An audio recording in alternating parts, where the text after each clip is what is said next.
안녕하세요. 오성물 컨설팅 이형건 대리입니다. 오늘 저는 되게 맑은 공기가 넘쳐 흐르는 산속 숲길을 걷고 있습니다. 사람은 역시 맑은 공기를 마셔야 뇌가 활성화가 되는 느낌인데 잠이 오는 이유는 또 뭘까요?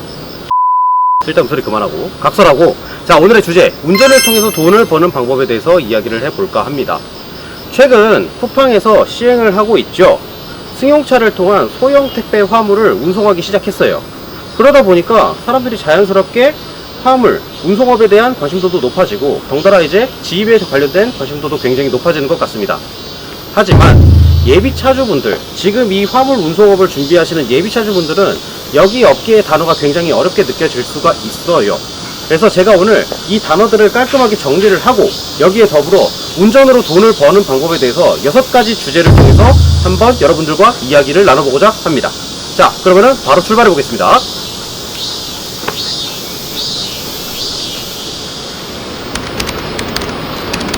화물차 용어.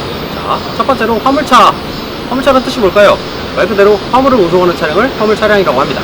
이 화물차를 가지고 우리는 지입이라는 활동을 하게 되는데, 지입은 한자로 풀자면은 가질 지자에 들 입자를 써서 내가 가진 화물차를 통해서 매출을 발생시키고 수익을 발생시키는 행위를 우리는 지입이라고 표현을 합니다.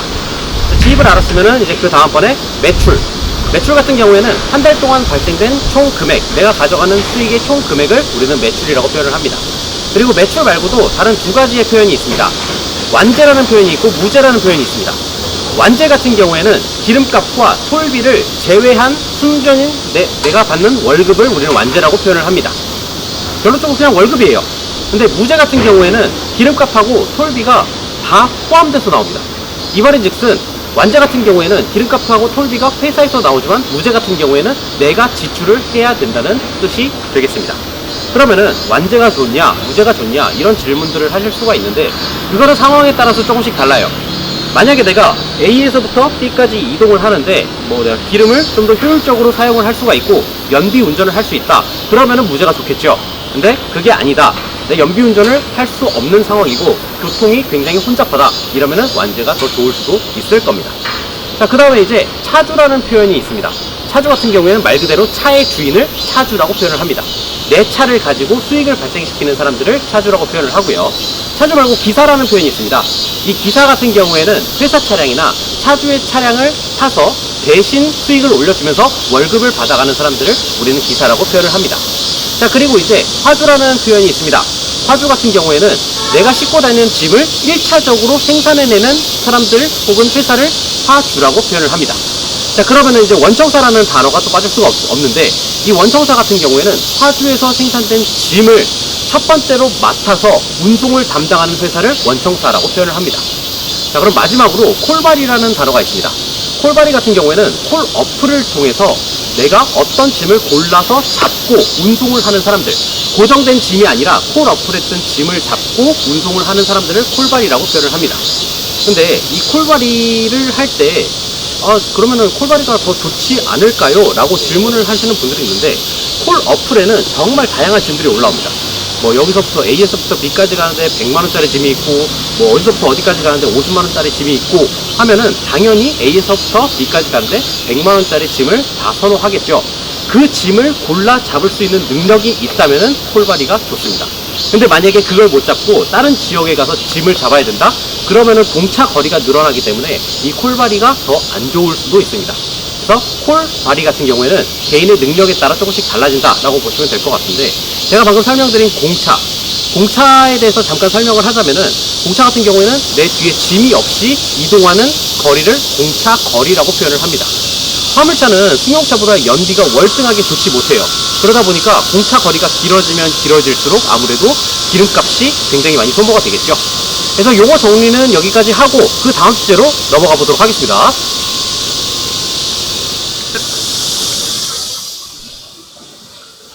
자, 두 번째로 차량 소스에 대해서 한번 이야기를 해볼까요? 차량 소스, 화물차는 굉장히 다양한 소스가 많이 있어요. 근데 제가 앞으로 얘기하는 것들은 특수 차량을 제외하고 이야기를 해보도록 하겠습니다. 특수 차량은 탱크로리, 슈레라 이런 것들을 제외한 소스들을 일컬어서 표현을 합니다. 화물차 같은 경우에 크게 3가지 범주로 표현이 가능합니다. 첫 번째로 소형, 두 번째로 중형, 세 번째로 대형, 이렇게 표현을 할 수가 있는데, 소형 같은 경우에는 1톤에서 3.5톤까지를 소형이라고 많이 표현을 합니다. 그리고 5톤에서부터 11톤까지를 주형이라고 표현을 하고요. 그 이상이 되는 차량들을 모두 다 대형이라고 표현을 합니다. 그러면은 소형, 중형, 대형의 장점들을 알아봐야겠죠. 소형 같은 경우에는 일단 내 집 주변에서 반경 150km를 벗어나지 않습니다. 이 말의 즉슨 출퇴근이 굉장히 용이하다는 뜻이에요. 자, 그러면은 반대로 이제 중형, 대형 같은 경우에는 거의 수작업이 없습니다. 수작업이 없고 지게차로 많이 실어준다고 보시면 될 것 같아요. 이렇게 장점이 있는데 우리가 흔히 가지고 있는 면허가 있죠. 1종 보통면허. 이 1종 보통면허로는 11톤까지 운전을 할 수가 있습니다. 그리고 여기에 추가적으로 홀수가 높아지면 높아질수록 당연히 싣는 짐들이 많아지기 때문에 매출이 클 수밖에 없어요. 만약에 차량 할부금이 없다는 가정하에 그 차이는 점점 더 벌어질 거라고 보시면 될 것 같습니다. 그래서 크면 클수록 매출이 좀 더 뛰어나다. 이렇게 정리를 해보고, 자, 다음 주제로 넘어가 보도록 하겠습니다.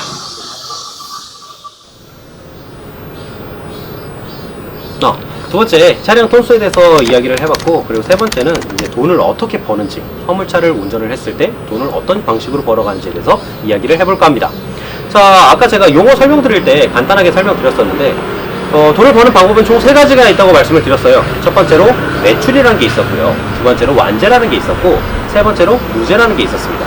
이것들을 다시 한번 좀 깔끔하게 정리해보고 넘어가도록 할게요. 먼저 첫 번째로 매출 같은 경우에는 우리가 흔히 생각하는 택시 기사라고 보면 될 것 같아요. 택시 기사님들 운행을 하는데 내가 택시 요금을 받는데 고객들한테 기름값으로 별도로 받지는 않습니다. 그쵸? 이것처럼 매출 같은 경우에는 내가 예를 들어서 A에서 B까지 이동을 하는데 100만원의 금액이 나왔다. 그러면은 여기서 이제 수수료를 뗀 나머지 금액을 모두 다 내 통장으로 받는다 라고 보시면 될 것 같습니다. 이렇게 하루에 뭐 A에서 B까지 가는데 100만원이 모여서 수수료를 떼고 받았다. 그러면 한 달 동안 그 노선을 운행한 횟수에 따라 갖고 요금을 정산해서 받겠죠. 이 요금을 다 통째로 받는 것이 매출제라고 보시면 될 것 같고요. 그 다음에 완제와 무제 같은 경우에는 직장인이라고 보시면 될 것 같습니다. 완제 같은 경우에는 정해진 코스가 있어요. 그리고 무제도 마찬가지로 정해진 코스가 있습니다. 그러면은 완제 같은 경우에는 이 정해진 코스를 다 돌았을 때 한 달 동안 내가 완벽하게 임무를 수행했을 때 받는 월급을 이야기하고요. 여기서 이제 기름값은 회사에서 나온다고 아까 제가 말씀을 드렸던 것 같은데, 물론 이 기름값을 마음대로 막 받을 수가 있냐? 그런 건 아니겠죠. 그러면은 내가 이 회사에서 근무하면서 승용차를 끌고 가서 그 주유소에 가서 기름을 넣을 수도 있는 불상사가 생길 수가 있기 때문에 정해진 주유소에 가서 정해진 금액만큼 넣으시면 될 것 같습니다. 근데 무제 같은 경우에는 이 기름을 내가 마음대로 넣을 수 있어요. 대신에 회사에서 기름값을 따로 주지 않고 월급에 포함시켜서 주는 겁니다. 기름값과 톨비를 포함시켜서 한꺼번에 준다고 보시면 될 것 같습니다. 이렇게 그 화물차 얻는 수입 3가지에 대해서 좀 정리를 해봤는데, 그러면은 요 수입을 조금 더 구체적으로 내가 어떻게 순수익을 받을 수 있는지도 한번 같이 알아보도록 하겠습니다.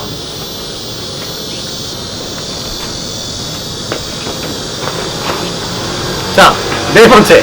네 번째로는 우리가 그 실질적인 벌이가 어떻게 되는지 한번 좀 같이 계산을 해보도록 할게요. 보통 이제 그 완제와 무제는 제외를 하겠습니다. 완제와 무제 같은 경우에는 월급으로 직장인처럼 월급 받는 형식이기 때문에 이 완제와 무제를 제외하고 매출에서 내가 과연 순수익이 얼마나 남을지 이런 것들을 대략적으로 계산을 해보도록 할게요. 보통 이 매출에 대해서 이야기를 하기 전에 어떤 공고를 보면은 부가세와 유가 보조금을 포함했다는 그런 공고들을 볼 수가 있습니다. 하지만 이 부가세와 유가 보조금은 절대 포함하면 안 되는 금액입니다. 왜냐하면은 유가 보조금 같은 경우에는 내가 기름을 넣어야만 나오는 금액이고요. 부가세 같은 경우에는 우리 지금 매출을 하시는 분들 전부 다 개인 사업자로 진행을 하실 거예요. 부가세는 당연히 세금입니다. 나중에 환급을 해야 될 상황이 나올 수가 있어요. 그러면은 당연히 이 부가세는 내 순수 매출이 아닌 것이죠. 부가세와 유가 보조금을 뺀 나머지 금액에 대해서만 이야기를 해보도록 할게요. 그럼 매출을 한 1000만원 정도라고 가정을 해보겠습니다. 이 1000만원 정도가 딱 있으면은 이 매출 중에서 내가 가져가는 순수익이 얼마나 될까? 자, 첫 번째로 가장 크게 지출할 수 있는 게 뭐가 있을까요? 바로 유류비하고 톨비입니다. 유류비하고 톨비가 보통 매출에서 한 30에서 35% 정도 들어간다고 보시면 될 것 같아요. 네. 많게는 이제 40%까지 올라가는 경우도 있어요. 네. 이렇게 들어갈 때가 있고, 자, 그 다음번에 많이 소모되는 비용이 뭐가 있을까요? 바로 차량 할부금입니다. 차량 할부금인데, 베스트는 내가 내 돈 주고 현차를 주고 차를 사는 게 가장 베스트예요.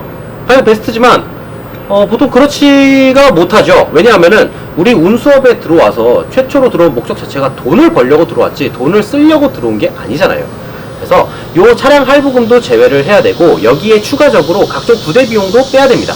부대 비용도 빼야 되는데, 이 부대 비용에서 지임료, 그 다음에 보험료, 그 다음에 이제 내가 돌아다니면서 먹는 식사 비용, 이런 것들을 모두 부대 비용이라고 할 수가 있겠습니다. 그러면은 이렇게 빼고 남은 금액 다 빼더라도 한 300에서 400 정도 남네? 하지만 더 빼야 될 게 남아있죠. 차량 유지비.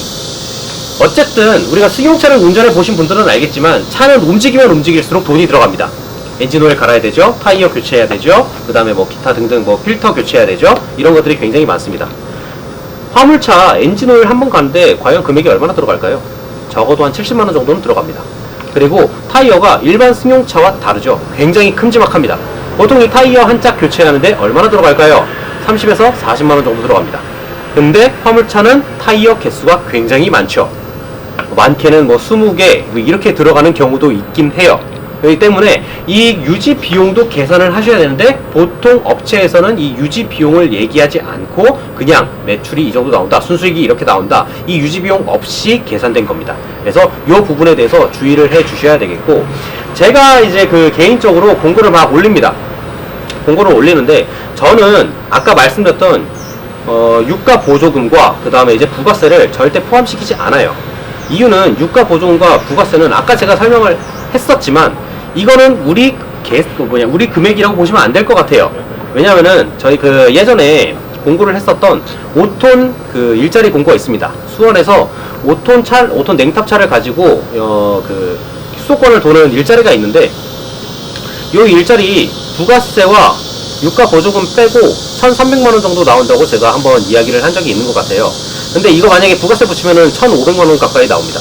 내가 만약에 부가세와 유가 보조금을 다 포함시켰으면 저는 그렇게 홍보를 하지 않았을 거예요. 무조건 이제 수원에서 일자리가 있는데 이거 5톤 냉탑차로 1,500만원 정도 할 수 있을 거다, 이렇게 홍보를 했을 건데, 저희는 절대 그렇게 홍보를 하지 않습니다. 이거는 비단 저뿐만 아니라 저희 박병철 팀장도 이렇게 홍보를 하진 않아요. 그래서 이렇게 정리를 해봤고, 그 다음번에 이 순수익이 얼마나 남는지 알았으면 이제 정말 좋은 일자리가 어떤 것들이 있는지, 일자리 선정 방법에 대해서 한번 이야기를 해보도록 하겠습니다.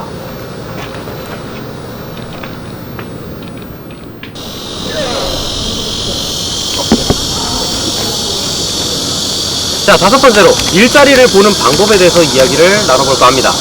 자, 우리가 처음부터 이 일자리를 딱 살펴보는데, 가장 처음 일자리를 접할 수 있는 방법이 뭐가 있을까요? 저는 단연코 공고라고 봅니다. 인터넷이나 혹은 이제 지역신문 이런 것들을 보고 일자리 공고를 확인을 하게 됩니다. 근데 우리 누구나 정말 괜찮은 일자리, 높은 매출이 달성되고 출퇴근이 용이한 이런 일자리 들어가고 싶어 하잖아요. 그러면은 이런 것들을 공고에서 판단을 할 수가 있어야 되는데, 공고의 어떤 점을 보고 그렇게 괜찮은 일자리인지 판단을 할 수가 있을까요? 답은 없어요. 절대 그 공고를 통해서 일자리를 판단을 할 수는 없습니다. 만약에 내가 공고를 보고 일자리를 판단한다, 그러면은 여기저기 공고를 싹 다 끌어모은 다음에 내가 거기서 괜찮은 공고를 하나 콕 집어서 그 원청사에 방문을 해서 계약서를 쓰면 끝날 일이에요. 근데 그렇지 못하죠. 왜냐하면은 공고에 나온 내용은 거의 90% 사기일 확률이 높기 때문에. 그렇기 때문에 뉴스에서 지입사기, 분양사기, 일자리 사기 이런 것들을 굉장히 많이 다루고 있는 거예요. 자, 그러면은 내가 공고로 확인을 할 수가 없으니까 어떻게 확인을 해야 된다? 직접 가서 그 일자리를 눈으로 보셔야 됩니다. 그 일자리를 눈으로 봐야 되는데, 자, 내가 원청사에 방문을 했어요. 가장 첫 번째로 봐야 될 게 뭐가 있을까요? 예를 들어갖고 원청사에 방문을 했는데 차를 권한다, 차부터 권한다, 차부터 계약하자, 이러면은 그냥 때려치고 나오시면 돼요. 때려치고 나오시고, 자, 그리고 나서 화주와 원청사의 관계를 봅니다. 여기서는 이제 이 화주와 원청사의 확실한 계약 관계가 되는지 계약서를 한 번쯤은 확인해 보셔야 됩니다. 계약서를 보시고, 자, 그리고 두 번째로 계약서가 확실하다? 그러면은 무엇을 보면 될까요? 한 원청사에는 굉장히 다양한 노선을 다루는 것들이 있어요. 예를 들어갖고 물을 한 노선 움직이고, 아이스크림을 한 노선 가지고 있고, 그 다음에 음료수를 한 노선 가지고 있고, 라면을 한 노선 가지고 있고, 내가 어느 일자리에 들어가는지 그것들을 확실하게 알아보셔야 됩니다. 어느 일자리에 들어가는지 확실하게 알아보신 다음에 그 다음번에 해야 될 내용, 그 현장에서 직접 일하고 계신 차주님들을 만나봐야 됩니다. 왜냐하면은 차주님들 같은 경우에는 현장에서 굉장히 많이 일을 하고 계시죠. 그러다 보니까 그 해당하는 일자리의 장점, 단점, 그리고 애로사항, 문제가 어떻게 발생이 됐을 때 어떻게 대처를 하면 되는지 이런 것들을 친절하게 알려줄 겁니다. 이렇게 차주분들한테 이야기를 들어보고 그 다음에 정말 이 일자리가 괜찮다. 그럼 남은 것들은 이제 내 차를 구매해서 들어갈 일만 남았어요. 만약에 파주에서 이 차가 아니면은 이 일자리를 할 수가 없다라고 하더라도 예비 차주분들은 본인이 원하는 차로 진행을 하셨으면 좋겠습니다. 이렇게 내가 원하는 차를 선정이 되고 그 다음에 일자리를 투입한다고 보시면 될 것 같습니다. 자, 그러면은 일자리 선정 방법은 여기서 마무리를 하고 다음 주제로 넘어가 보도록 하겠습니다.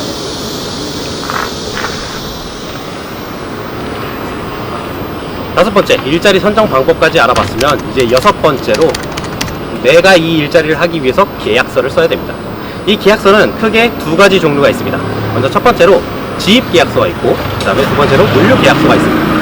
자, 먼저 지입 계약서부터 설명을 한번 해보도록 할게요.